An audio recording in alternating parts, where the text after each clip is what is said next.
Mabilisang balitaan, komprehensibo at totoo sa loob ng 1 minuto.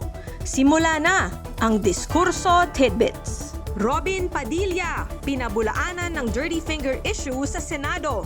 Libo-libong empleyado ng kasino nanganganib mawalan ng trabaho sa restructuring ng PAGCOR. DOH nagbabala, walang helmet at lasing na driver, walang zero balance bill. Fact check muna, Soto sinupalpal si Barzaga. Dating Pangulong Rodrigo Duterte nahihirapan ng makaalala, paglilitis ipinagpaliban. At bagong iPhone 17 series ilalabas na sa Philippine stores ngayong Setyembre. Balitang mabilis, komprehensibo at totoo.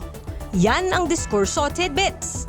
Basahin ang tungkol sa lahat ng yan at sa marami pang ibang nakatutuwa at makabuluhang balita sa diskurso.ph.